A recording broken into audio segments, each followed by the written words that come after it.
Hello. So, I wanted to talk to you all a little bit about my journey. And you know what? I wasn't going to do this, but I think it makes sense. Is kind of my story when it comes to health and fitness and working out. So, man, let's see. I did sports in high school. I wouldn't claim to be super athletic. I didn't really have a drive to apply myself at all in high school. I just kind of went through the motions when it came to athletics. And I didn't stick to a sport. I kind of was like bouncing around. Didn't really find anything that I really enjoyed. Like, yeah, this is it. I did rowing, track, and cross country. And it's funny, I'd always wanted to do soccer, and I just never did it. I was in the marching band, and it conflicted.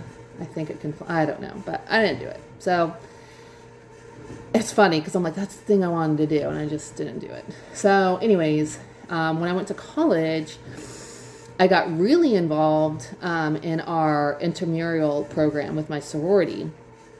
And I really enjoyed that. My favorite sport actually was floor hockey, and I'd never played that till I got to college. And I I would not describe myself as an aggressive person, but I don't know, something about hockey. I'm like, this is it. Like, I loved it. Um, I did like some of the ones where you ran more on the field, soccer and flag football. And soccer, honestly, was probably, no, I think I like floor hockey best, but I did really like soccer. But I was no match with girls who had played soccer because they had better footwork than me. And I'm like, oh man, that's going to trip me up all day, which it did. I mean, I could be fast, so that was a bonus. Flag football, again, I am 5'10". I'm pretty tall, almost 5'11". Anything where height would have been an advantage, it didn't work. No hand-eye coordination. I don't know. So flag football, I would always drop the ball. I was just not that. And I'm sure if I practiced, I could have gotten better. I am sports. It's like, at least with the sororities, it's like you just show up to support and like do, go and do it. And it's like something fun to do. But I mean, I don't know.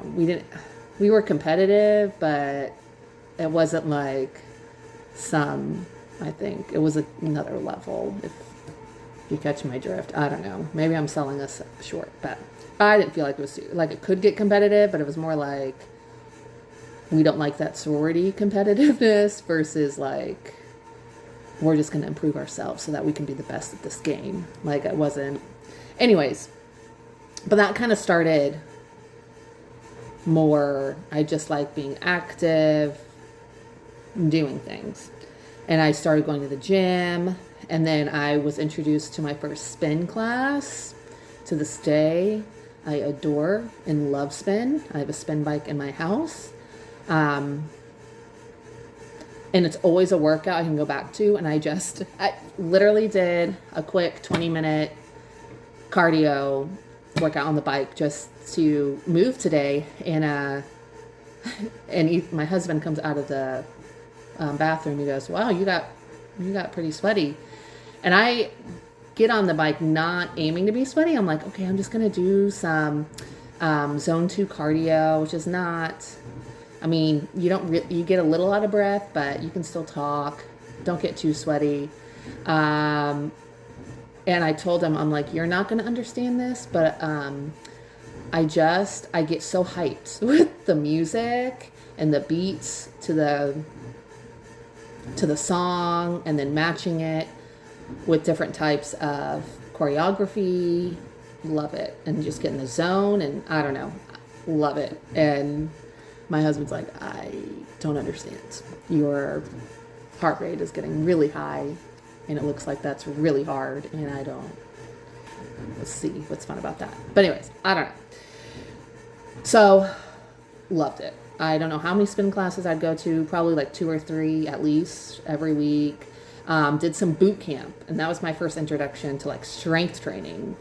And then when I got out of college, I just kind of dabbled. I did, like P90X and all that. I did some of that stuff. I got my spin certification. And then while I was working full time in higher ed, I also got did some nutrition certifications and things like that. So it was always like kind of a hobby interest in mine. And, but honestly, and this is like, I wish I could just go back and change up things, because I'm like, and part of it is I did enjoy all that I did. Like, I know that there's probably plenty of people that get on the rat race of fitness, and I'm just gonna kill myself, and I hate the whole process of it. I hate working out. I hate the whole thing. And I was never like that. I was very much motivated to complete the workouts. There was some level of enjoyment of either the challenge or applying myself to that. And I don't know if that's like a genetic, I don't know. But there is some level of that. But looking back, now what I'm doing, where I've actually seen results, is really dialing in my nutrition and then lifting heavy. Like, honestly, really heavy. Because if you told me that 15 years ago, I'd be like, what? That's real. Like, why are we lifting so heavy? Do we need to do that? So anyways, then probably about 15 years ago, doing one of those programs at home, and I pulled a disc. I don't know. Pulled a disc. I didn't pop a disc. I don't know why I said pop a disc. I don't think people pop discs. I had a bulging disc. That's what happened first. And it was like instant. I'm like, oh, felt that. And I went to the doctor, and I remember him telling me, don't run. Just don't run, basically, ever again. Even though I wasn't a big runner, but I'm like, okay. And then he's like, we can't really do anything surgically wise, because you can cut off part of the disc, but then it can swell up again and still be a problem. So he was like, basically you can do PT for it. And yeah, so do PT for it. Don't ever run again. And I was like, I'm 20, I think I was 24 at this time. And I'm like, never run again. Like, that was wild to me. Like, my initial reaction, I was like, you're telling me at 25 there's nothing. And I could have honestly misconstrued it somehow, but that's how I left the office, thinking, yeah, you're not going to tell me I'm never going to run again, unless my legs are literally amputated. Like, that is wild to me. Anyways, did the PT. That was super helpful. I think a lot of those exercises, a lot of people, if we did those a little bit every day, it would do wonders for how we feel. Anyways, and it kind of goes into, which this is a completely different conversation, but kind of goes into, I think a big thing right now is mobility. And it's kind of honestly, it's along some of the same lines, where, you're doing these very basic, simple exercises to help those movement patterns that are not obviously doing well for your body. Like, something's not working right. Anyways, that can help, I think, a lot. If we just, like, 5-10 minutes every night, just did a little of that, I think it would do wonders. But so that happened. And honestly, then for the next probably 5 or 6 years, it was just like, I'd be good for a while, and then the pain would come back. And then I would I don't even remember, probably do some more PT, do some more whatever. Well, then it got to a head, and I don't even know what I did to cause it, or if it was just over time, but then it became a herniated disc. And like, literally, I remember being at my work and I couldn't even stand up straight. It was so bad. And this is like a God thing. My boss at the time knew about a sports chiropractor, and I think that was like the key, because I'm athletic. I want to be able to move. I want to be able to, not play sports, but just be active and be fit and be able to move and I don't know, climb and just be active. And I think that was the key, because I think in our society we get stuck in the general population, which unfortunately is not active. That's not what they're wanting to do. And so then you go to majority of people, professionals, whether it be doctors, chiropractors, whatever, they're trying to treat that population. Well, just rest, just walk a little bit, things like that. And I'm like, but I need to like be able to get back to what I want to do. And so literally went to him for 3 times a week. I think it was 6 weeks. And he adjusted me, did manipulations, things like that. I'm pretty sure he had me do some PT exercises at night. Yes, he did. Definitely did. And work on those. And then, I don't know. And I'm not trying to brag, but he told me, he's like, you're literally one of my best patients. Like, you're such a success story. And I just am like, I just did what you told me to do. And that was, strengthening my core, doing the PT exercises to strengthen, my low back, all that area. And, I can run today, I can sprint today. I feel better than I've ever felt in my life post that. So I think that was really the starting point. And then I started getting into lifting more heavy. And then cardio, just doing the stuff I enjoyed. Like, I found out I still love doing spin. I love doing step workouts. I like the choreographic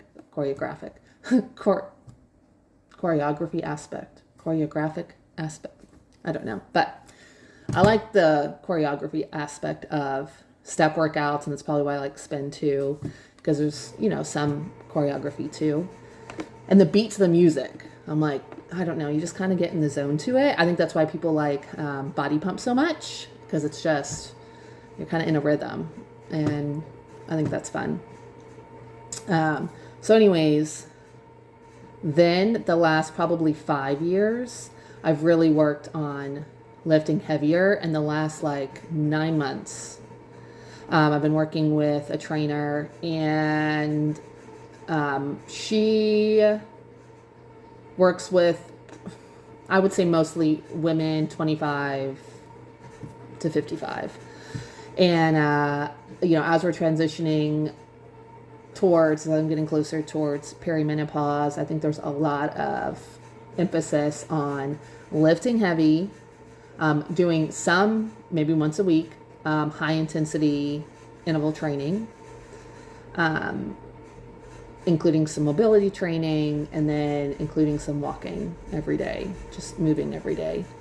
And I wish this whole journey piece, it would be nice, to tell me things back when I was, 20, 25, like, oh, do this, don't do this, whatever. But I will say too, and the whole thing that sparked me wanting to do this video is a trainer that I follow on Instagram. She had said something about how her diet now, she's like, I didn't do this 10 years ago. I couldn't have done this 10 years ago. And I think sometimes people look at me, what I eat maybe, and what I do, and they're just like, oh, she's great, not crazy, but she's like, oh, she's so fit and so active, and it's just, I think sometimes too, it's just Jeanette, she just loves doing it, and I think there's a lot of things to discuss about that that's not for this video. But all that to say, Fitness is a journey. And the thing is, what you're interested in now, you might not be interested in 5 years, in next year, 2 years. And it's going to change, and your goals are going to change. What you want to focus on is going to change. Your phase of life. What can you do? You know, we go through these phases where things are more stressful, less stressful. You know, what do we have the time for? What makes sense in the jobs that we have and the work that we're doing throughout the day?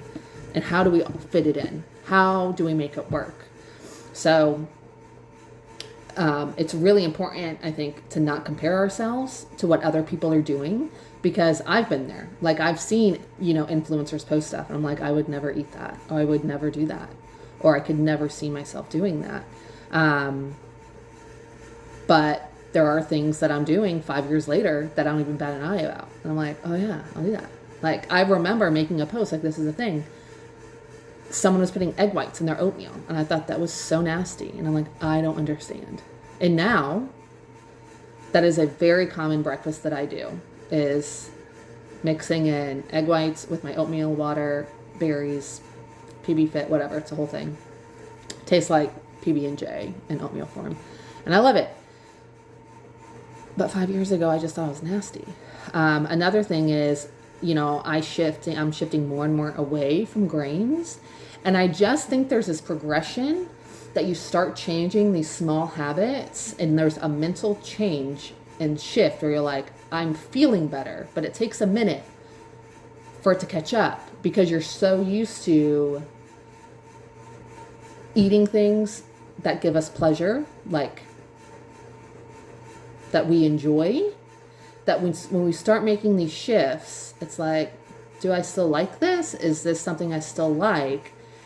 And then it's like your mind is like, oh, actually, this is pretty good. And then I also feel really good. I'll tell you a story. There's I'm just going to say it because I'm not knocking them, because I love them. And it's my number one fast food place to go is Chick-fil-A. Give me a Chick-fil-A sandwich and some waffle fries. Yum. What's going to happen, though, is that you're going to start cooking more. You're going to start figuring out what you like and what you don't like. And then you're going to start figuring out and seeing new things of new ways of making foods. There's this guy who I started following, and he makes these, and it's chicken breast, coats them basically in a cornflake crumb, and then drizzles honey butter on it. And it is so good. And I've been having those a lot.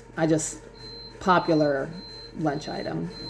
And then, so I've been doing that for a couple of weeks. Went to Chick-fil-A, and I'm like, oh, I'm so excited. I'm with my husband. You know, we're going to get to catch up, whatever, and visit. I'm going to get my Chick-fil-A. You know, it's the whole thing. Like, yeah, we're going to get the Chick-fil-A. It's going to be so good. And I'm like, I started eating it, and I kind of felt a little sick. And then I'm like, I'd rather just have the chicken sandwiches that I make at home. And it was a little ruined, which made me sad. But all that to say, like, things progress, things change. And then you get to this point, like, I am like, okay, let me just mix some lean meat, some veggies together. What kind of little sauce can I put on it? And then I'm good. And then I feel good. It tastes good to me. I'm not depriving myself because, again, well, I didn't say this, but I'm like, I'm not going to do that. Like, I need it to taste good. Like, I want it to taste good. That is why one of the number one things I tell my clients is that they need to figure out what they like that's healthy. And I can't tell you that, because I used to think when I was younger, just tell me a meal plan, just give me X, Y, and Z to eat, and I'm going to eat it. No, I was completely fooling. No, because if I did that, I'd be ripped right now. You know, like, yeah, I'll just eat whatever they're eating. But I hate it. because I didn't like the foods that they ate. So it's a journey, is what I'm trying to say. So the nutrition piece is a journey. The fitness piece is a journey. And your interests change, things change. And that's all a progression, but you kind of pick these things up along the way until then you realize, oh, like I'm doing it. Habits are sticking, I feel good. And you start learning, like, it's not about the calories. It's not about I want to look as good as much as the next person, but it's not even about that. Now my focus is like, how strong can I get? How many pull-ups can I do? How much weight can I deadlift? How much can I increase, on my back rows, on my chest press, things like that, where when you're focusing on that, you're not hyper fixated on the aesthetic stuff. And then you realize 3 months passes by and you've been consistent with your workouts and your nutrition. And then you look in yourself in the mirror and you're like, that's new definition I haven't seen before. Because you're not worried about that. You're worried about your next lift and how heavy you can lift. You're worried about your next meal and how you can make a better choice each time. You're thinking about how to be 1% better, 0.0001% better. Just one thing that you can change to be a little bit better than the day before. And also realize you're going to have crap days. You're going to have days or times when it's not going to happen. But the thing is, you've built this consistency of habits and you don't revert. You might for a meal and then you're like, okay, got that out of my system. That in the moment, it might have given me some pleasure, but then after the fact, you're regretting it and you're like, I don't want to do that again. That didn't serve me at all. And then you're better. You do better. So don't compare yourself to the next person. Compare yourself to who you were yesterday, to who you were a week ago. And honestly, I was going to say where you were a year ago, 2 years ago. I don't even want you doing that. Because again, I said earlier, we go through different phases. We go through, and I'm not talking about, I was talking about interest, but I'm also like, we go through different phases in life where we cannot perform at the same level due to things going on, deaths in the family, people being sick, having to be a caretaker, losing major stresses, that sometimes you just can't perform at the same level as maybe a year ago, but you can get there again. And so this whole thing, it's a journey. And the thing that you need to focus on is today and the next day. Today, how can you be 1% better? How can you do one thing that makes you that much closer to your goal? I hope this video helped you. Please let me know if you have any questions. Please subscribe, like this video, share it if you find value in it, and let me know if I can help.